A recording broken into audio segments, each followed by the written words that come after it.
Hi, and welcome to Season 2 of the Team Deakins podcast, a collection of informal conversations between Roger and James Deakins and a guest.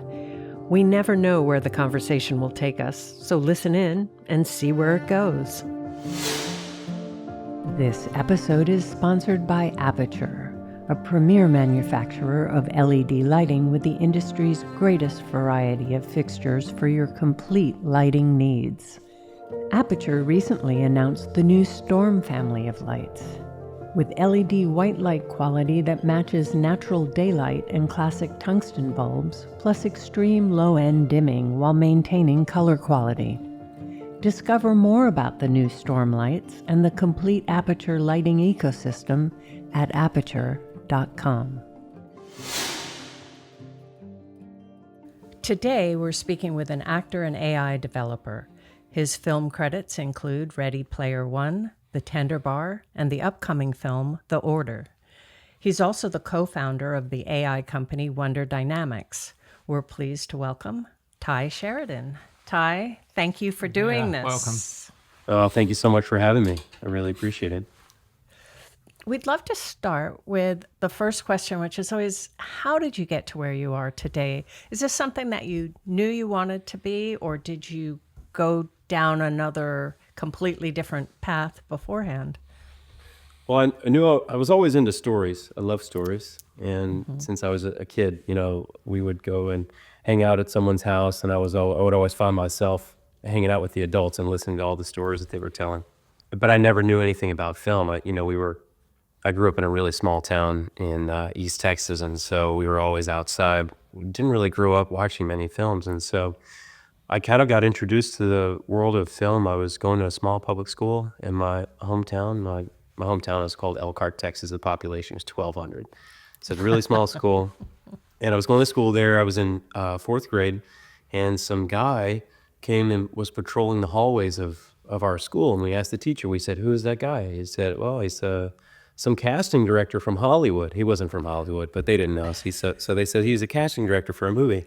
We thought, no way, there's no way, And so they gave some kids some auditions, and this was a guy named A.J. Edwards, and he was going around the state of Texas for about a year, recruiting kids to come and audition for a movie called The Tree of Life, a Terry Malick movie. Yeah. And so I ended up going home with one of these invitations. I gave it to my parents, and they said, "Oh, it's an invitation to go to a movie audition. Do you want to go?" I said, "I don't know." They said, "Well, why don't you go? You could always tell people you got to audition for a film one time." I said, "Yeah, that sounds good." So I show up at the audition, noticed a few of my friends. And how old were you? I think I was 10 at the time, 10 or 11. Yeah. Wow. And then I ended up doing an audition. I met Terry there at the first audition, and I got called back. And it was like a year-long process of going and auditioning for this film until I actually got casted, and then I finally got cast in the film, and then I show up on a movie set for the first time, and it just blew my mind. I was like, wow, look at all these people it takes to make a movie, and they all have a special job, and I just immediately kind of fell in love with the process and the people, and I never met as many interesting people in my life, and I was a really curious kid, so acting was just as new to me as everything else was, so it was all really fascinating to me, but that's how it got started. Yeah, I think it's interesting too, because wasn't the next one Mud? Because that must have been two very different sets. That's right. Yeah, that would have been 3 or 4 years later, because I was 14 or 15 on Mud. Yeah, so that was 3 or 4 years later, and then the same producer, Sarah Green, was producing that movie, and she called me up and she said, "Hey, I don't know if you're still interested in doing the acting thing," which I was. I've been, I got a manager I started working with, Paul, and he was sending me auditions, and I didn't get one call back for 3 or 4 years. And then and she calls me up and she says, "Hey, I got this movie, this guy, Jeff Nichols, he's from Arkansas. I think you're going to like him. He's written this movie, and why don't you audition?" And Jeff, I think, was concerned if I could remember lines, because on The Tree of Life, I never read a script. I never memorized any lines. It was everything. We would arrive on set, and Terry would say, "Okay, boys, here's the scene. You're going to punch your brother, and he's going to get mad, and you guys were going to get in a big fight." That was kind of how it worked. It's all impromptu. And so I, read the script, did a few auditions with Jeff.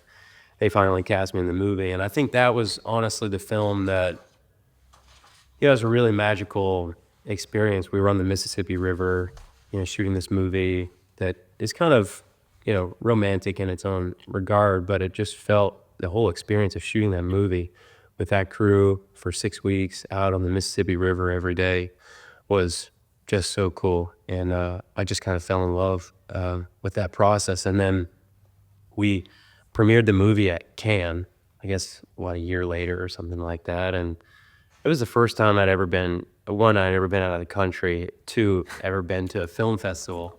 And, Lord. you're watching this film on the biggest screen in the world. And we got a 20-minute standing ovation, and people were crying. And it was that moment with, forever will be kind of cemented into my mind. But it was that moment that I realized, oh my gosh, these people, one person can write this story and all these people can come together around it. They're so passionate about it, pour blood, sweat, and tears into this thing, and then share it with the world. And then it can make all these people cry and moved, and they walk away and keep it in their lives forever. That was just such a magical experience. So I knew that was what I wanted to do from that moment. That's kind of when I decided, all right, the film thing is for me. That's what I want to do with my life. Did you have any training or anything? I mean, where did your acting come from? I mean, you're so good as an actor. Okay, what's the trick? Well, thank you. I appreciate that. I'm just pretending I know what I'm doing. I'm just watching. Well, I guess a lot of us are doing that. A lot of us are doing that, but don't you need to do something else? I mean, did you have any training? What did you take away from those two early experiences with very, very different directors like, Terry and Jeff? Well, I was surrounded by really talented people, so naturally I ask a lot of questions, probably too many. Yeah. I was probably that annoying kid that was like, oh my God, this kid never shuts up. But anyway, I've always just watched the people around me and learned and tried to take something away from what they were doing. And then actually, some of the filmmakers I worked with, I think Jeff Nichols for sure would always joke with me about, he would see me trying different things that like McConaughey was doing or something like that. And, McConaughey does a lot of really weird things, like he's grunting before scenes. And so, I don't know. I was just watching the people around me and just trying to make my best McConaughey impressions. Were you always quite confident as a kid? I mean, I kind of can't put myself in your place. I wrap my head around going suddenly onto a Hollywood film set with somebody, Terry Malick. I mean, it would. Well, I think when you're a kid, you don't know, you're not quite wise enough to know, how things can go wrong. You're a complete optimist, and so everything's exciting, and you're not an adult yet, so you don't have adult responsibilities. It's like, oh, if I suck in this role, I'm probably not going to get the next one. I'm not going to be able to pay my bills. That doesn't compute when you're a kid. So I guess it's just all fun and there's no stakes, So I guess, I don't know, I guess it was good that I got started at the age that I did because I think it was just fun. There was no pressure to it. It was just, it was pure, I found a pure relationship with the medium. Did you think about any other career, though, in between doing Tree of Life and Mud? I mean, in those times when you failed at the auditions or whatever. I think film will always be a huge part of my life, but like I said, I'm a curious person. I'm interested in a lot of different things, and I'm the guy that has like 18 too many hobbies. But who knows? Yeah, I mean, there's a lot of things that fascinate me. I don't know if I didn't find the film thing, I'd still like to think that I would be doing something in the arts maybe, and maybe some kind of storyteller. But I'm glad I did find it because it's really been an amazing journey. And how did you have to go to school while you're also working as a kid? Yeah, how does that work out? Yeah. I'm sure you guys have worked with kids on sets before, and they're always getting rushed off. You're turning around, and you're going to punch in and do coverage, and there's a 20-minute wait, and they're going to send the kids off to go get 20 minutes of school. So you're doing school while you're doing a scene, You're like, okay, memorize these 4 pages, but here, come and do this algebra lesson really quick for 20 minutes. Right. And then we're gonna Yeah. send Well, you how does back. that work? Oh, I work? hated it. I hated it because I mean, I just really wanted to learn from people on the set. You know, I felt like when I was younger, I didn't really get those chances. I was always being, you know, shuffled away to go to get school. You've got to do. I think it's like 3 hours. You have to get 3 hours every day. You know, while you're on a set, that's a minimum.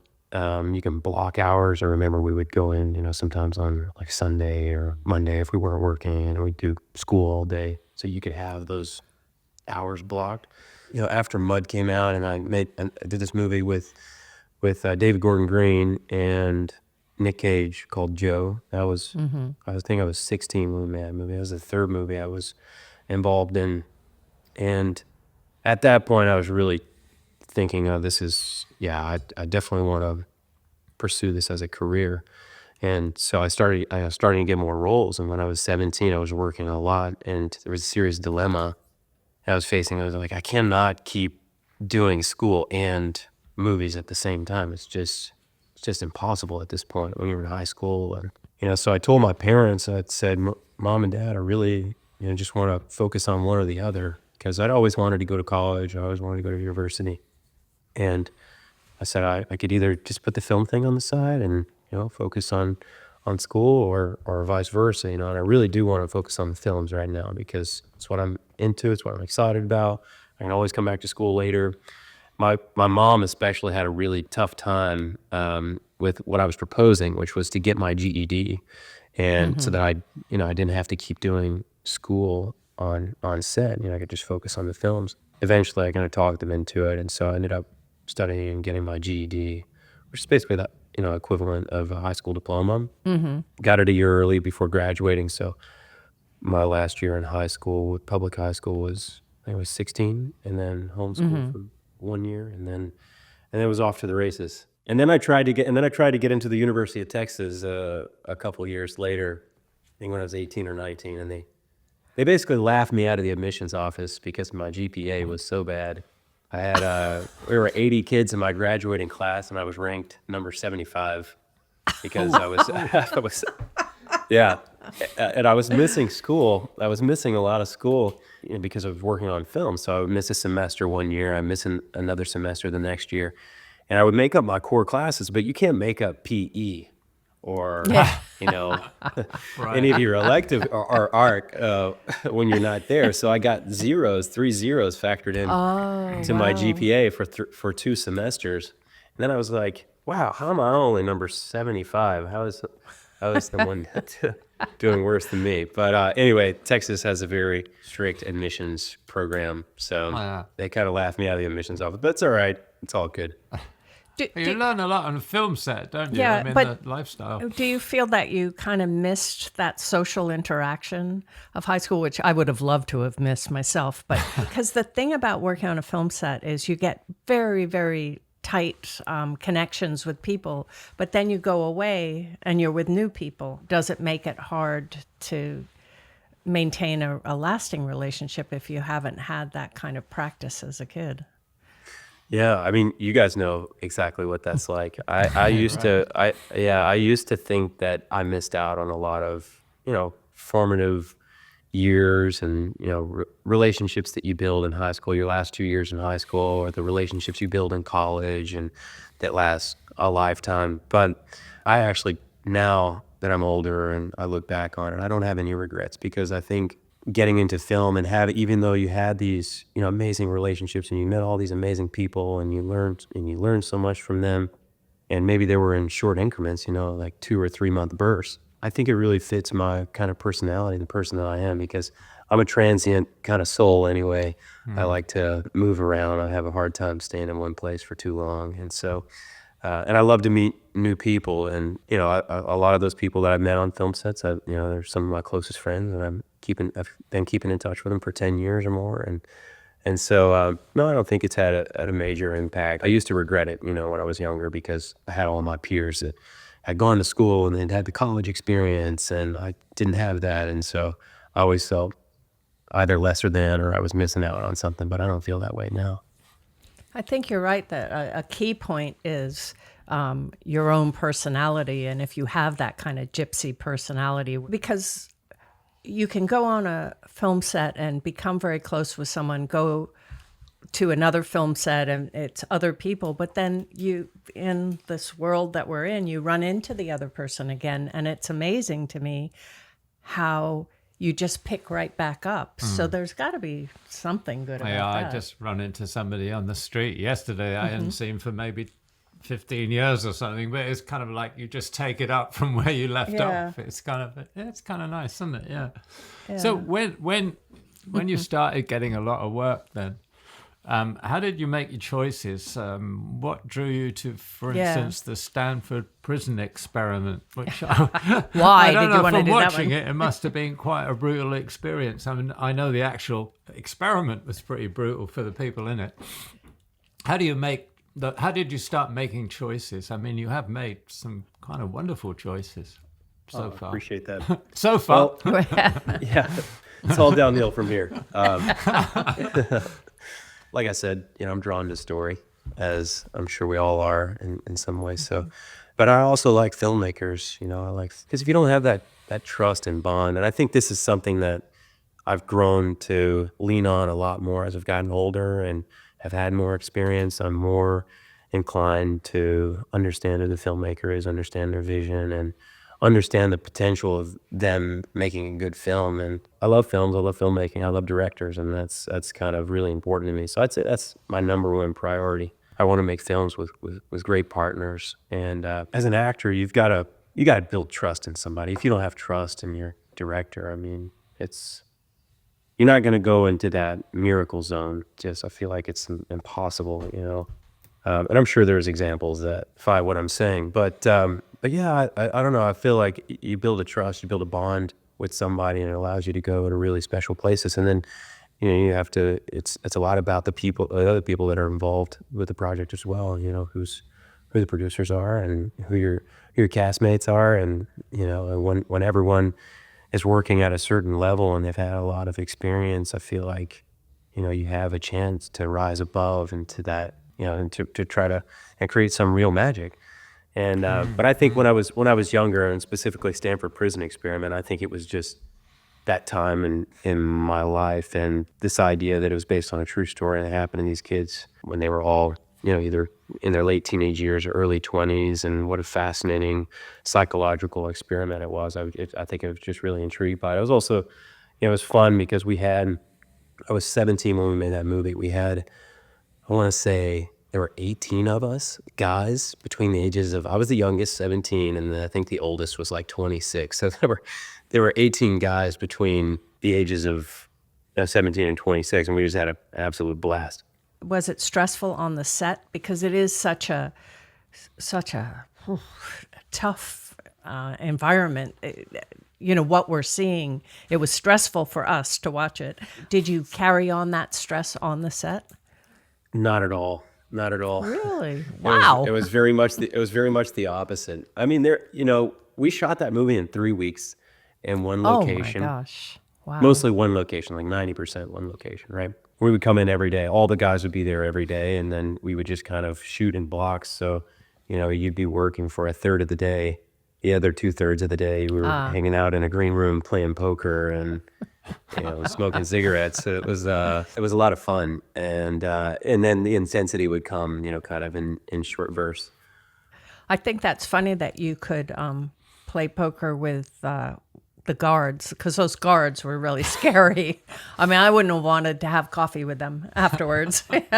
Not their faults or anything; they were just good. But how important is your relationship with the other actors in a situation like that? I mean, how much are you playing off them and them playing off you? How does that kind of work? Because I mean, with some directors, you know that the lines are the lines, and this is what the actor says, and this is basically what they're going to do on the set. But was this much more sort of free form and fluid? And I say, how much did you have to react to other people and vice versa? I think it was. I don't think there were many mind games going on. If there were, I didn't pick up on them. But I don't think there were. I think everyone was really, good to each other. And we were all young guys, kind of excited about the film and just happy to be there. There were things that you would find in the scenes, and there were things that, interesting things that would start to happen that we would start to embrace. And it's not like you had all the time in the world, but we shot the movie so quickly, and it was so easy, to try things, because you really didn't have to, there wasn't a lot you had to change on set. You didn't have to lose a lot of time moving locations and setting up for new scenes. And so it was all very contained, which I think was fun. It added to the kind of exploration element on the film. I mean, certainly we find when we're there that certain actors have different ways of working. So some actors have to stay in the character, and which is really bad if they're the villain, because then you're being abused the whole time. And then you're putting everybody in a bad mood all day. Yeah, I know, really. I had an actor come up to me and said to me very seriously, when I'm in costume, you have to call me by my character name. When I'm out of costume, you have to call me by my real name. And I just said, well, maybe I won't call you at all. That's just easier for me. That's probably the easiest. Yeah. But also some actors, they warm up and they're not really there until take 6 or 7. Other actors are there on take 1 and 2. So have you ever worked with an actor that's process is different than yours, and how do you make it work? Oh, I've 100%. I've worked with some actors that have a different process than me. Ultimately, you're a group of people, you're a village, and you're trying to put your best foot forward, and everyone has to work together, right? There's some sets have a different energy than others, as you guys know. So I think it's a lot about understanding who your collaborators are, and what the energy is like on set. What is the tone of the film? That plays a big part in how you approach your role, or how you approach just your temperament on set. I think each film is different. That's why they're so much fun, because they all have, it's never the same. There's always a new scene. There's always another day.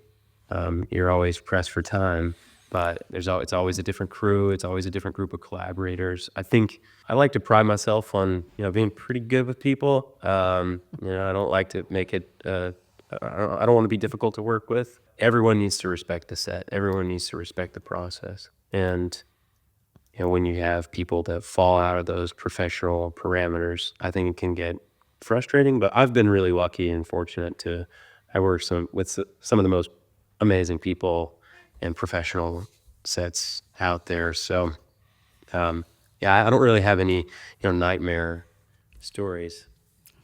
Oh, good for you. Really. Yeah. Yeah. It'll come. Not yet.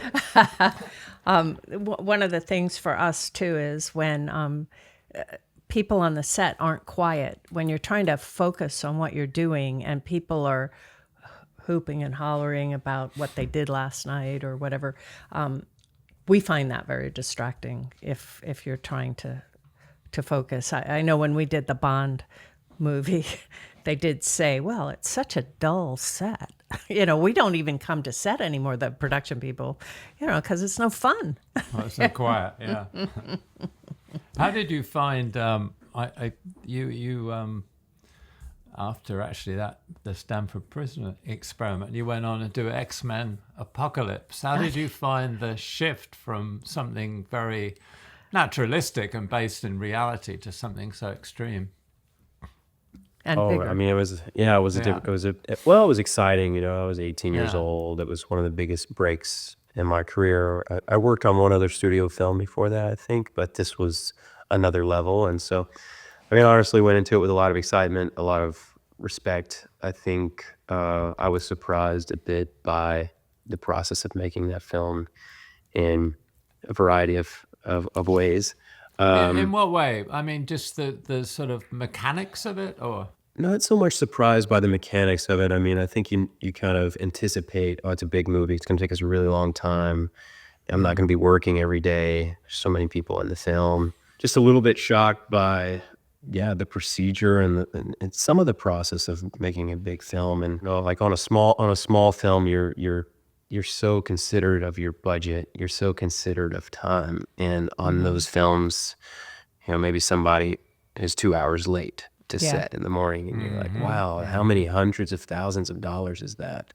that was kind of fascinating to me. Eye-opening, yeah. Yeah, it was eye-opening, and I had a lot of excitement and respect, and was really ready to give it my all. And I found that some other people felt like they weren't taking it as seriously as others, and that was a little bit surprising to me. Yeah. And you're right about the smaller budgets. We always say with limitation comes inspiration, because you don't have the option of just buying another piece of equipment and doing it, or worse yet, oh, we'll fix it, we'll do it in post. Because I would think that as an actor too, certainly for us, the magic of doing that work is you're doing it on set and you're in the actual location, let's say, as opposed to against a blue screen. I don't know why I started on this. Well, that's interesting, though, because that brings us to Ready Player One. Oh, yeah. Because, there's a film which is, it's highly technical. A fantasy set in a fantasy in many ways. Highly technical, but directed by one of the sort of masters of the craft. So how was that?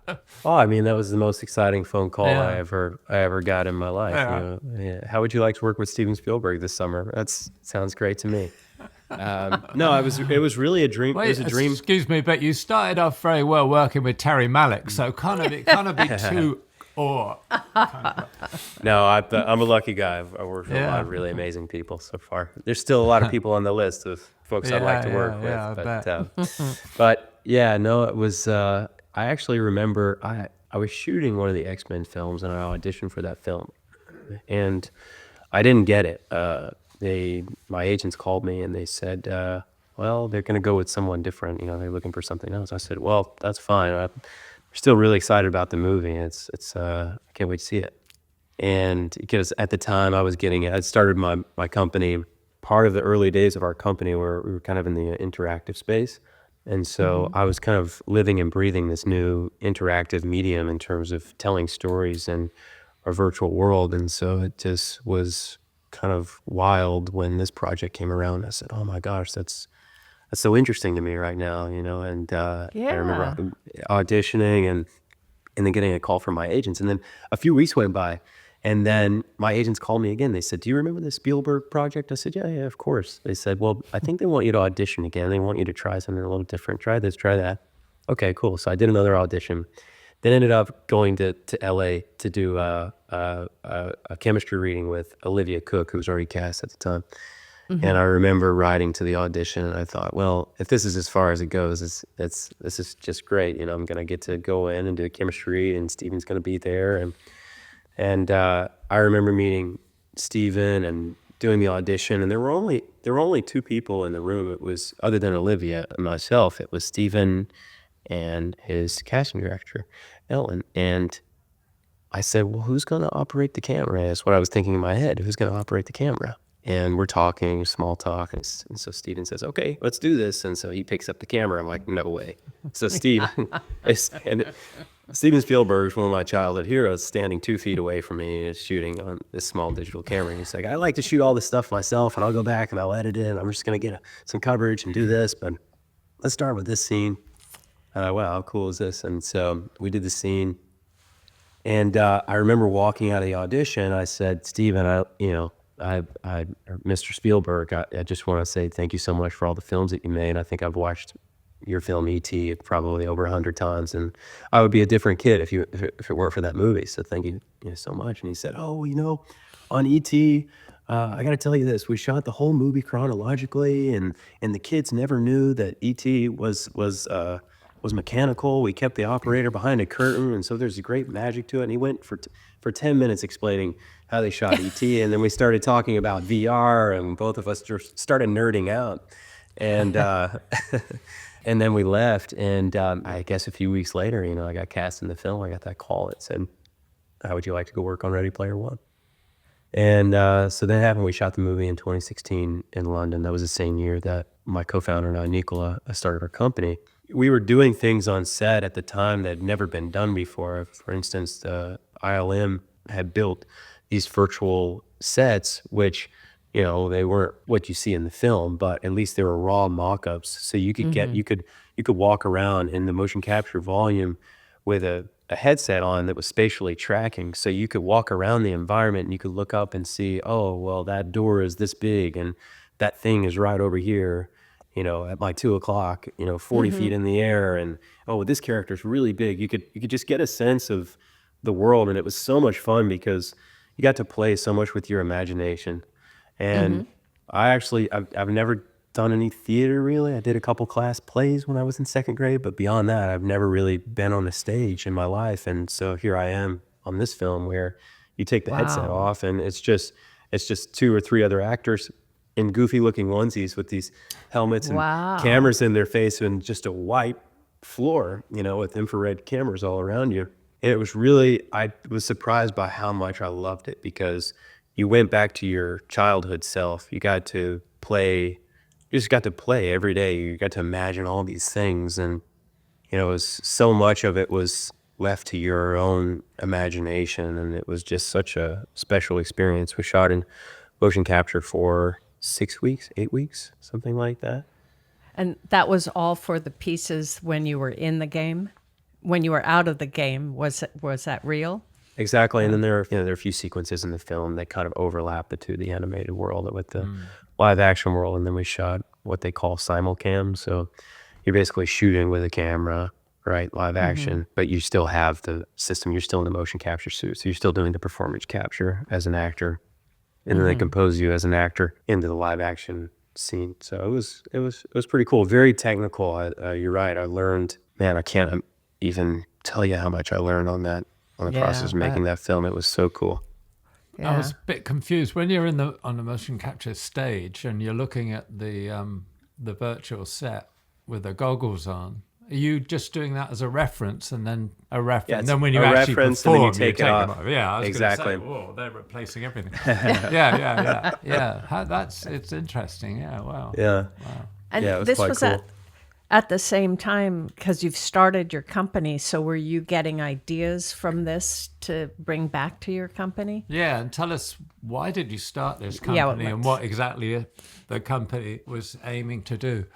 So we had a few different evolutions of the company. We started a company in 2016, and my co-founder and I, Nicole, had met on a film set, a really small movie called Last Days in the Desert. Which, by the way, there were so many amazing, it was like every head of department was like an Oscar winner on the movie, but the crew was only 35 or something like that. Chivo shot the movie. Cool. Oh, And I ended up meeting my co-founder there. He was working on the film, and we just became buddies. We were both, absolutely love movies, wanted to make our own movies one day. We're writing our own stuff, started sharing stuff with each other, and just became buddies through our mutual passion of filmmaking. And then we started developing a few projects together. In the early days, some of these projects had kind of we started developing a murder mystery series, which had an interactive element. So basically, Neat. you could kind of go into the scene while you're watching a film or while you're watching the show. You could click a button with your remote and then go into a 360 scene and look around the room for clues and kind of play detective. And so, trying to gamify the show a bit. So that was really, there was no technology that existed to do that. So that's how we got into technology at the very beginning. We built basically a prototype of this software so that we can make this show. And then everyone started saying, oh, the technology that you built is really interesting. And then we started to lean more into that. And then that was an evolution. And we were continuing to develop, and we wanted to make these big movies and sci-fi movies. And every time we would, start to ideate on something and start developing a project, we would think, oh, this is going to cost $150 million. Who's going to write us a $150 million check to go make this? And so then we stumbled into AI. I'd say 2018, 2019, we had started working with this other AI startup, and they were using AI, a lot of cognitive AI, so large language models where digital characters, you could have a conversation with digital characters. And we thought, oh, well, that would be cool if you could talk to the characters in a movie. We started using a little AI on the visual side, to create basically these digital doubles of the characters from an image. And then that just became a rabbit hole that we went down, and this research from the field of robotics and autonomy for self-driving cars, and we just became very fascinated by the whole world. And all this research is basically, they're all image perception models. So they're all about understanding what's inside of an image. and film is just 24 images a second. And so we knew at the time, we just thought, oh my gosh, this is going to be a huge part of our industry one day, at least as it pertains to visual effects. We're going to be using machine learning. I mean, we were already using machine learning. We'd been using machine learning in films for over a decade, probably. I don't think it's been, we had the big AI boom just a couple of years ago, and it became front and center, and with all the Chat GPT explosion, and so AI became really hot really fast. But the truth is that the industry has been using machine learning for a really long time. I think just it's so technical that a lot of people didn't really understand that, and so. But we kind of made a bet. We thought, well, we're definitely going to be using machine learning and AI models, and what if we can use these models to help reduce the cost of our films that we want to make? These big sci-fi movies. What, instead of making them for 150 million, what if we can make them for 50? And so that's kind of selfishly started building tools so that we could use on our own films. And then as we were building, we realized, oh wow, this is much bigger than us. There's a lot of people out there, a lot of filmmakers, a lot of storytellers that have these big ideas, and they just don't have the resources, they don't have the network or to go and make these films. And so we decided to turn it into a platform, and that was what became Wonder Studio, which Wonder Studio is a character animation tool. Basically, you can upload any video, any live action video, and you can select the actor in the video and retarget that actor's performance to a CG character of your choice, and it directly composes the CG character and lights them in that live action scene. That was the first product that we released. That would have been last July of 2023. And so it was, it's always been, like I said, the filmmaking process has always been a passion of mine, and the idea of trying to empower filmmakers through technology and potentially uncovering some of the greatest unheard voices in the world through this medium was really the big mission. The goal wasn't just dying to start a software company. I'm a film guy. I love stories, but the goal and the mission of what the company and the tools could accomplish was kind of just so exciting to me. But that's how it started. How would that development that you did from having worked on Ready Player One, how would that technology now affect the way Ready Player One was made? What's the kind of shift in that sort of time frame? So it's what we built is a performance capture solution. So if you don't have the funds to go and build rent the Vicon system and nab the stages, and you could capture yourself in your bedroom, capture all the performance with multiple actors in a shot. And then what's cool about Wonder Studio is it gives you all the data in traditional standardized packages, so that are used across the industry. So the whole goal was not to replace artists. It's to give them more opportunities and speed up the process and cut down the cost, because it's really technical and really expensive, to go and make some of these big animated movies. And so you look at movies like Ready Player One or Planet of the Apes. It's a good example where you have the CG characters composed over the live action. Well, that even those are really expensive because they have the Vicon system basically set up. And you have to calibrate it, and so only huge studios basically can afford to do those kind of movies, and so the hope is that people can use Wonder Studio to get these animations in their films and employ animations in their films without having to give an arm and a leg for the systems, the traditional systems, and the expense of the traditional systems. It's funny, it made me think of Bruce Springsteen recording Nebraska in his garage or something, right? Is that what it made you think of? Well, because it was like minimal, and I think it's his best album, but then, I like The Dark Side. But I mean, that's basically it, isn't it? To sort of strip away all this kind of superfluous technology, really. Well, that's and ritual of filmmaking, yeah. Like you say, giving people who have a story to tell the tools that they wouldn't normally be able to afford. But Were you very conversant in software programming before you started this? Oh no, Because absolutely not. Really? Yeah. No. The machine learning and stuff, a lot of that is it's fathomable. I can understand the fundamentals, understand how some of these models work in a simple, high level way, right? What we saw across the landscape was a lot of people were building AI tools that were from Silicon Valley, just had no idea how films were made. They don't know what artists need. They don't know, and so they're basically building in these generative systems that are kind of like black boxes. What you prompt something, or you give a video, and you want to do kind of a stylized a generative AI generative style on top of that. It doesn't. What it gives you back is pixels, right? So pixels are not good for artists, right? But if you give them, the basically the bones of the character and the character rigs and all the animation data, all the animation curves and the lighting, all the lighting information and the camera tracking, the way that the camera moves in the scene, well, they can start to reconstruct their scene in the 3D softwares that they work with traditionally and the professional artists use. And you're really kind of augmenting their process, but allowing them to speed up the process and get 60, 70, 80% of the way there, where they can just focus on the creative remaining 80%, making minor tweaks.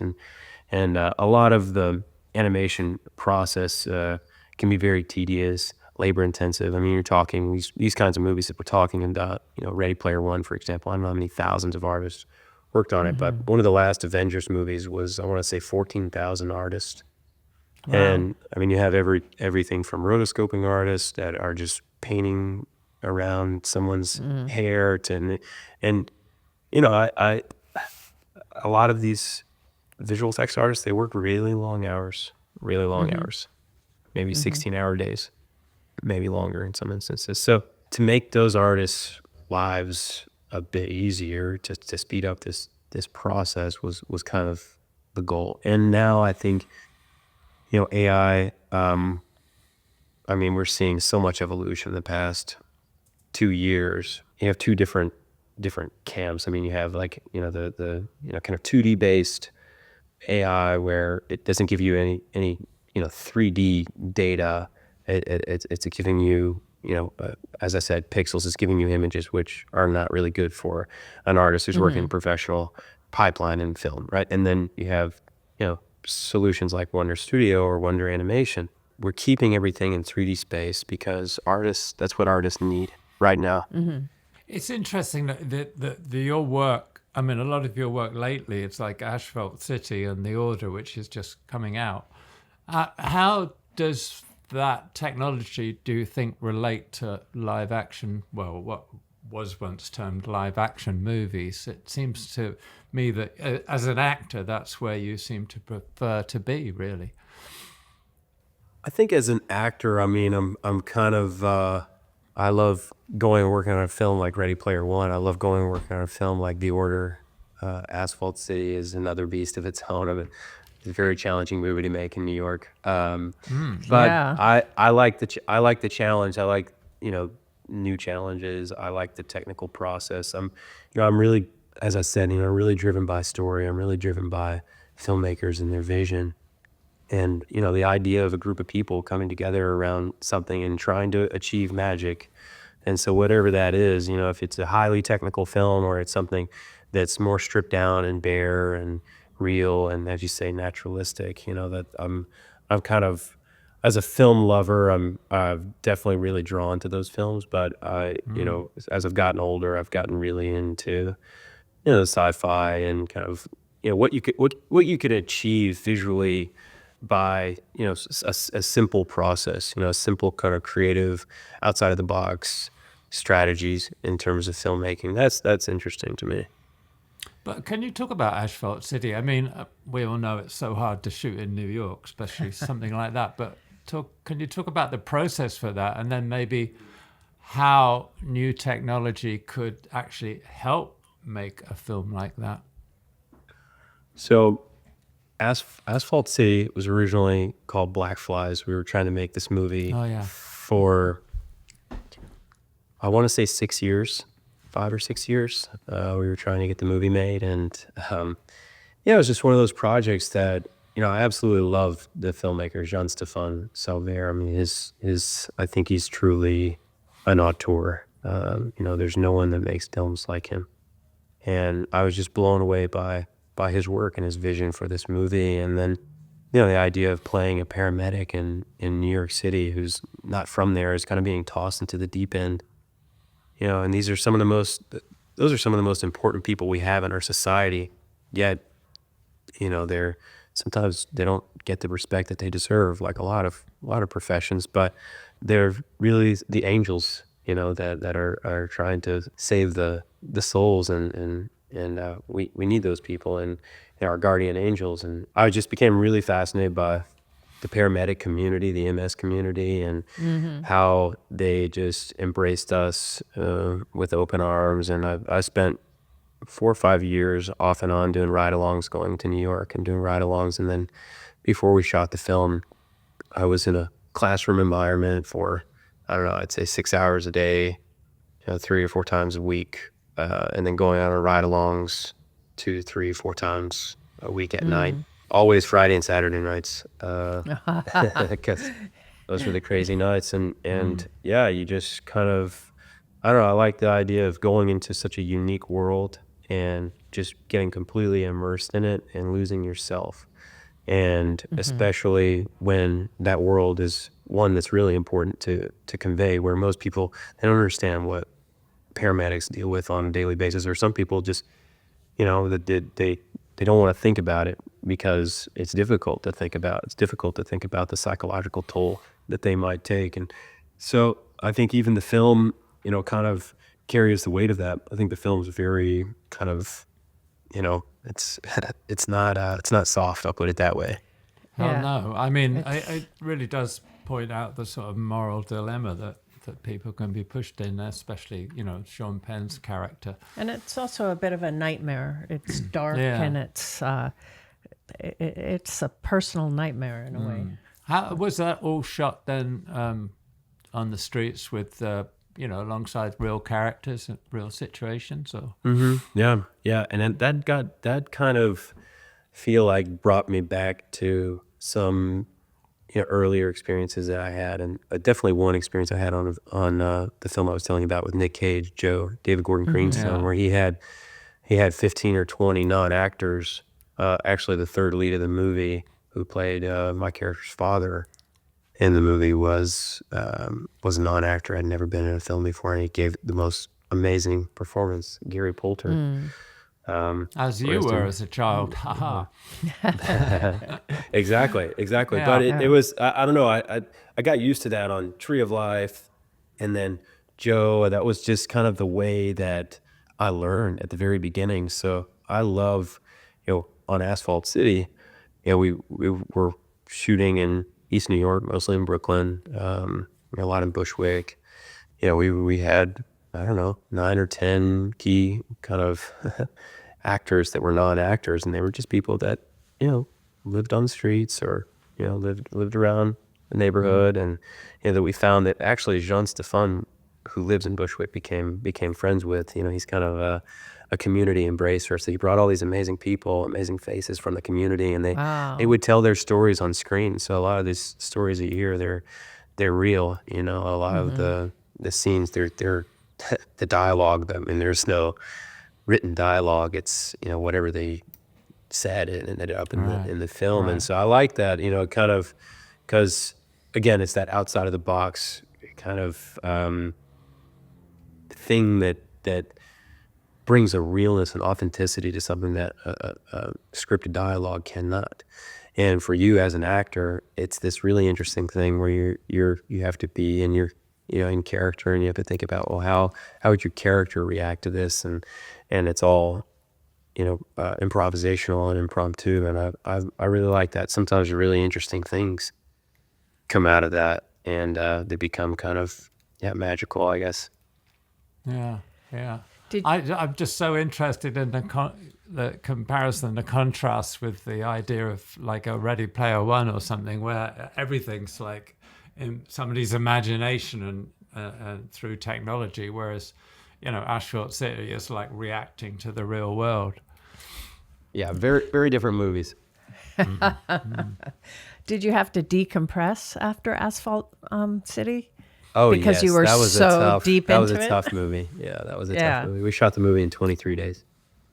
Oh wow! And The Order must have been the Order must have been a tough movie in many ways. I think the subject of it's kind of,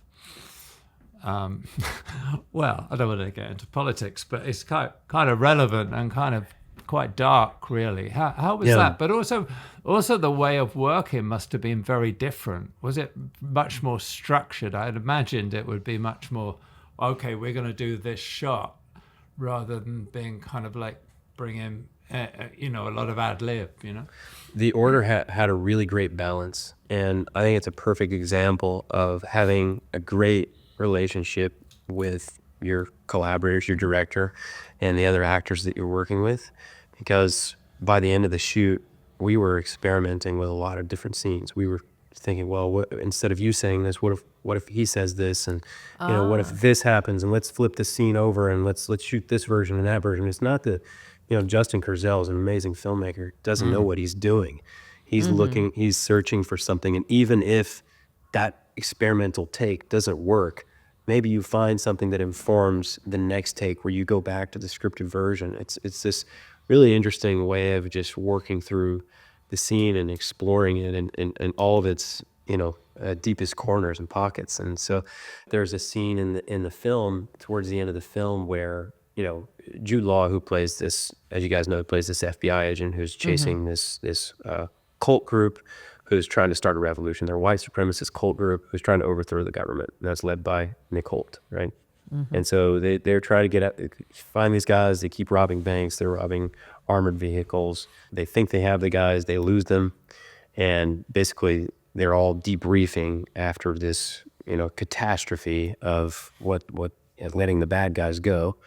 And the scene was written that Jude's character, Terry Huss, just kind of blows up, and has this, basically breaking point where he's frustrated with the FBI and blah, blah, blah, blah. And we decided, well, what if we flip it over on to my character? And I was playing a small town sheriff or small town deputy at the local sheriff's department who's grown up with all the guys in the cult. We thought, well, how about you get frustrated at the FBI and you storm out and you walk out? And so that was not scripted, but it was a take we ended up with in the film. And it's not that Justin's an amazing filmmaker, very calculated, but sometimes there are opportunities that come up where you're like, well, let's try that. That's worth it. Let's try that. And then it ends up it's a brilliant being scene, something you like. Yeah. Wasn't it? A really powerful scene. Yeah, I think it's really important in filmmaking to be open to that, because to me, a film is fluid. You go into prep and you think you break it down, you make some changes, you think you know it really well, but then you go to shoot it and the actors are there bringing something different in it, and you need to be open to that and let the film be what it should be. And then it goes into editing, and the editor, who's fresh eyes, sees something maybe that we didn't see when we were shooting it. And so I think those are good films, when you let it be what it is. Of all the films that you've worked on, do you have any examples where you experienced something like that, where it was very calculated, and most of the time you were sticking to the script, but occasionally the director would step up and say, let's try this, and then it ended up being one of the greatest scenes in the film. Have you guys seen that in your own career? Yeah, well, in funny little ways as well, but just in 1917, I'm just thinking of that because it's something that had to be so organized planned, and worked out in advance. I mean, the whole film was storyboarded, but when it came to Blake's death, that evolved on the day with the camera movement and everything and the set. So, it could work within itself because there's not a cut there. So that one little scene could be just this one shot, and the actors could play with it, and we could play with what the camera was going to do in relationship with them, Although we had a basis in our head, that changed quite a lot on the day of shooting, which is kind of interesting. And when you see the set too, that adds something. Yeah, so I'm exactly, thinking about the thing in No Country for Old Men, when he's strangling the deputy. And No, there's marks on the floor. you did the tight shots first, and then you went for the high wide shot, and of course there were scuff marks on the floor, which made no sense continuity wise, but it's so grim that you go, It's those things you're I know that exact shot. Yeah. It's just something that you react to at the time. It's great. How do you think the one side of you, this technology, the wizard of technology, and your interest in technology, that's an overstatement for sure. Well, how is that going to help filmmakers make a film like The Order or Asphalt Jungle? I mean, that one of the hardest challenges of live action filmmaking, especially if you want to make a period film, is spending that kind of money on a set or adapting a location. But on the other hand, there's a danger, isn't it, that the whole thing becomes looking like an animation? Yeah, I think so. I mean, but films evolve over time, right? I mean, you look at films from the silent era, and then you look at films, the black and white, kind of golden era, and then you have, color, and just films have evolved over time, and we're continuing to push the envelope of what's possible. And so, I think it's easy to get caught up in, because we're romantic about this industry, for sure.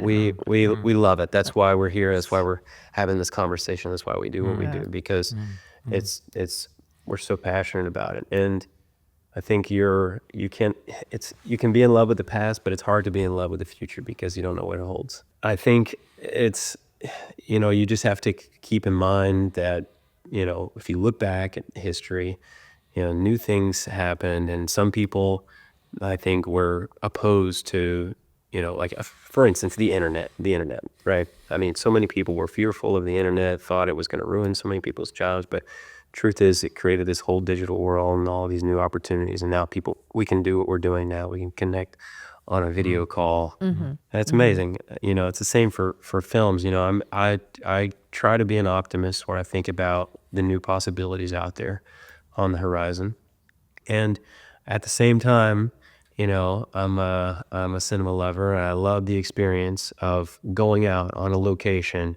into this world, like we did on Mud, where you spent 6 weeks on the Mississippi River, and there's nothing like that. There's nothing that you can ever experience that will ever be similar to that, right?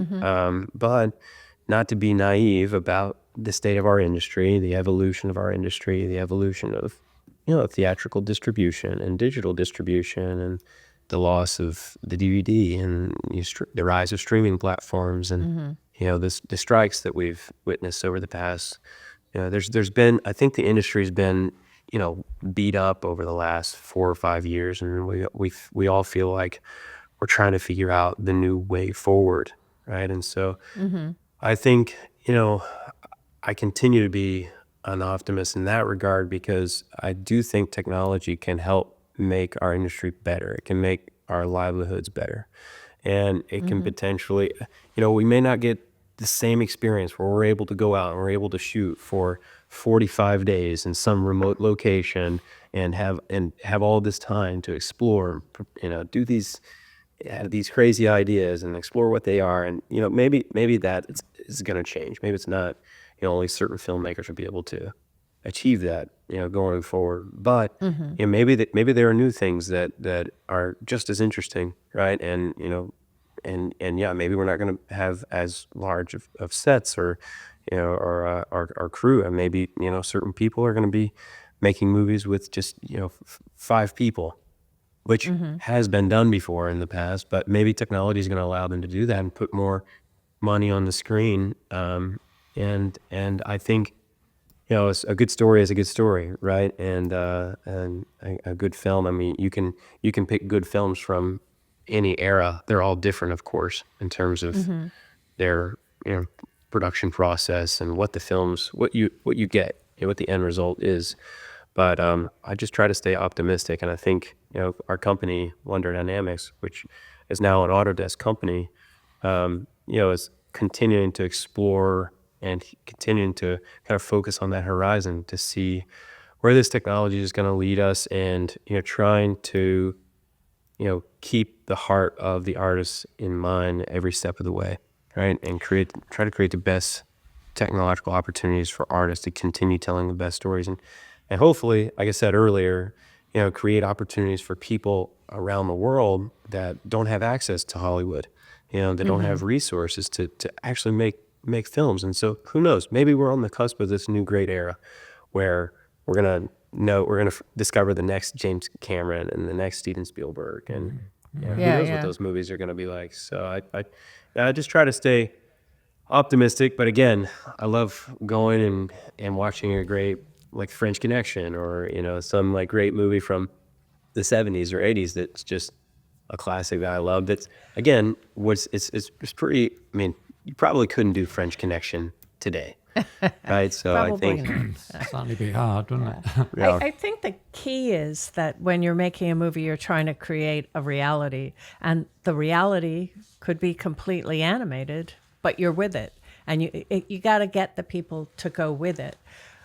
Sometimes technology is misused. We saw a film the other day that it was a big film, but their idea seemed to be based on the technology and not well, on, yes, and then the CGI that they put in elsewhere was because it was real and CGI was so off, and it was supposed to be real, but you were just so aware that's not a real animal, that's not a real this. So to me, that doesn't work. But if you want to give me a scene and that some of it's real and there's a dragon flying through, but I believe it, then that's good. I mean, I'd like to see more dragons. It's like a matter of finding some style that you can be consistent with, right? It's like animated, like for instance, one movie that moved me so much over the past, I don't even know when this came out, maybe more than 10 years ago now, but Inside Out was, I thought, it was just a great animated film. It's very human, right? But it's completely animated. I mean, I walked out of the theater with tears rolling down my face. I was just so moved by that movie. And I think what I kind of love about animated films is that I'm not sitting there watching it with a critical mind most of the time. I allow it to just kind of wash over me. I'm in this new world and someone's imagination almost. And so I feel like as long as, good stories are good because they're human, right? And we connect to them at a deep emotional level. And so I feel like as long as you're doing that, regardless of whether it's a live action film that's really gritty and raw, or, it's an animated movie that is totally not like the real world, as long as they're human, as long as you have that deep kind of human connection with it, I feel like you got a chance to make a good movie. You got a chance to compel people. So I try to look at it, I guess, more through the lens of how human a film is and how much it connects with us deep in our bones. Yeah. And it's really about the consistency within itself, isn't it? As you say, you can watch an animated film and believe it totally within itself, or you can watch an old black and white movie shot in a studio and you accept the reality they're giving you. Absolutely. I think, to me, the problem is now that we watch a film for naturalism, and when you see a lot of the CG put on, it doesn't make sense with the live action. That's where it's like you have a going contrast. Yeah, you feel like you have a contrast in the world that doesn't sit like well. That uncanny valley of certain films. You think, well, I don't know how to do. It's rather like the same thing as a shot sometimes takes me out of a movie. If the camera's behind a bomb as it's going down to hit the, I don't know, London or something during World War II or Pearl Harbor, I go, well, that doesn't make sense in this film because you're trying to sell me with reality, but suddenly you've got this shot from a cartoon. The bomb cam. The bomb Actually, cam. Yeah. I wanted to ask you, I mean, you worked on so many amazing movies, Roger, and a lot of them are very, in terms of the world, in terms of the styles, I mean, a lot of them are very different. So what's your kind of approach to the world, for instance? How do you create, kind of the ambiance of a film? How do you think about that? Well, it's a director. I've been so lucky to work with so many lovely directors. But it was really interesting working with Sam Mendes on Jarhead, right? Because early on we said, well, okay, it's all going to be handheld. And now and again we would be in a situation doing a scene, and either Sam or I would say, oh, wouldn't it be nice if we do a crane shot here? And the other one would say, no, you're not going to do that. I mean, there's one in the film, but we both agreed that was a time we could shift. You know what I mean? It's that consistency of storytelling, really. It's kind of fun. Interesting. It's fun. It's cool when you can see, like I've been on a few sets where you can see the chemistry between the DP and the director, and a lot of times they've worked together, on multiple films, but there's almost an unspoken language between them, and the DP is the eyes of the director, but you can see it's the way that they're, as you say, thinking and focusing about the consistency of the film and building this film from an image perspective. It's pretty fascinating when you see it. It's a good feeling as an actor too, and you're like, I think these guys know what they're doing. I think it's a good feeling for everybody, isn't it? Yeah. When it works best, there's nothing better than a film set with people collaborating. It doesn't matter whether you're the actor or the cinematographer or the focus puller or the key prop grip. guy. It's just some sort of like, I don't know, there's something about it. It's very special. Anyway, there we are. Now I'm getting sentimental. No, it is. It's such a hard thing to do. It's so hard to make a great film. It truly is. It's a miracle when it happens. Yeah, there's something really intangible about it that all comes together. Sometimes there was films we've been on where I know the casting wasn't the first person that the director wanted, but you couldn't see that film now without that person in it. You know what I mean? It's like, it's so interesting how things work. But also the casting is so important too, because when we read Fargo, we read the script beforehand, and I said to Roger, wait, how can you watch this movie with this despicable main character? Can you? Man. But they cast Bill Macy, and he's so inept in the movie that you just feel so sorry for him that's how it works. It wouldn't have worked with another actor. So interesting. Yeah. It is good. Yeah.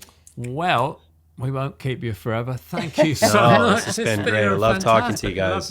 Lovely conversation. Thank you so really much. Good. Yeah. Oh, thank you guys for having me. I really and appreciate it's such it. a fascinating kind of mix your world between, I say, the technology and these kind of quite hard-edged, live action movies. I find that really fascinating. You've got to keep it interesting, I suppose. Yeah. Keep yourself on your toes. Yeah. It would be actually really boring if the movies remained the same all the time. We got into animation for sort of similar things. We worked on loads of animation films just because it's so fascinating to see how you can do it. But it's the same storytelling. It's still using the camera, or if you're not using a camera, it's creating an image with lighting and texture and composition. And sometimes it's like, fun to be able to do things that you probably couldn't do in live action, right? Oh, yeah. I've always wanted to try this. Oh, yeah. Well, I really appreciate the conversation. This is so much Thank you fun. so much. If you'd like to sponsor the Team Deakins podcast, let us know at pod@teamdeakins.com. Thanks for listening. If you want more information and further discussion, check out the forums at www.rogerdeakins.com. Becoming a member is free, and you can ask follow-up questions there. And be sure to subscribe to the podcast for more new questions and topics. Also, check us out on Instagram at team.deakins. See you next time.